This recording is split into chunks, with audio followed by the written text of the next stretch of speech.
The moment the UK left the European Union, the end of one torturous political saga, the start of another. Within weeks of Brexit Day, UK negotiators were back in Brussels.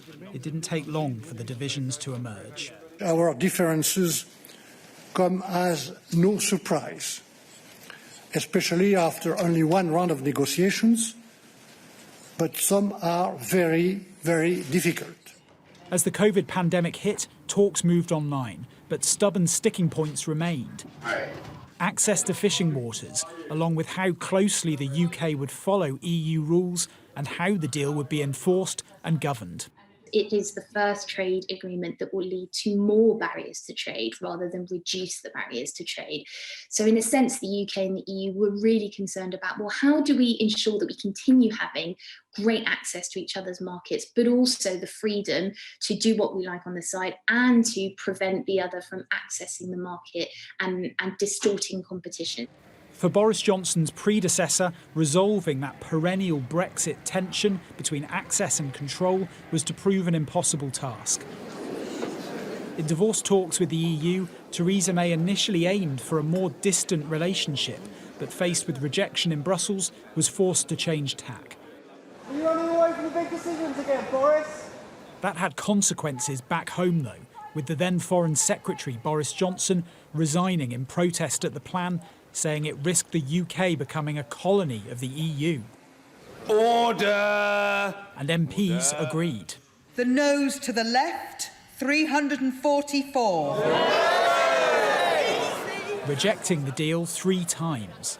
Forced into a Brexit delay she had previously ruled out, Theresa May resigned. But with enormous and enduring gratitude to have had the opportunity to serve the country I love. Taking over in number 10, Boris Johnson promised a fresh approach to negotiations and a hard deadline. Can you make a promise today to the British public that you will not go back to Brussels and ask for another delay to Brexit? Yes. And sorry. I can. And would you I'd rather be dead in a ditch. A last-minute meeting with the Irish Prime Minister eventually paved the way for a deal. But it was an election that followed, as the Commons became stuck in a stalemate and refused to back the Prime Minister's plans.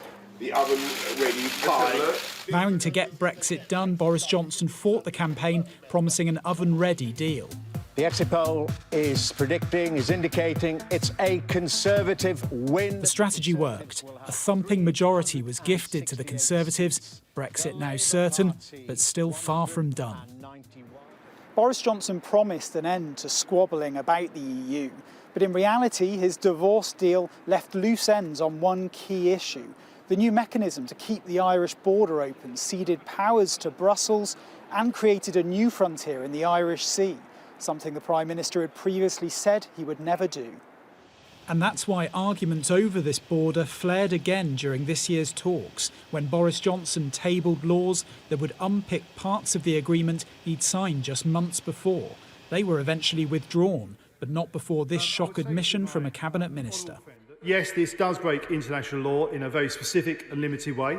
Amid anger from the EU and with trust running low, negotiations seemed to be petering out.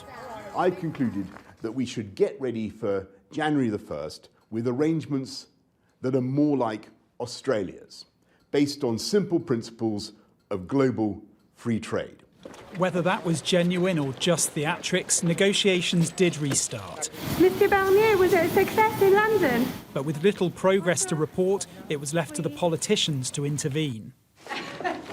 A dinner between Boris Johnson and the EU Commission President was arranged. At first, the gaps between the two sides seemed too wide. But then, at the last minute, a breakthrough and a deal. So is this the end of the Brexit story? We haven't really changed our trade policy relative to third countries. If Brexit means we can have our own trade policy, we're going to have to go back and negotiate changes with these other countries. So no, it's going to run and run. More than 50 months since the country voted to leave, we now have some clarity on the relationship we'll have with our closest neighbour. The true legacy of Brexit, though, will be how the UK uses its newfound freedoms. Rob Powell, Sky News in Westminster.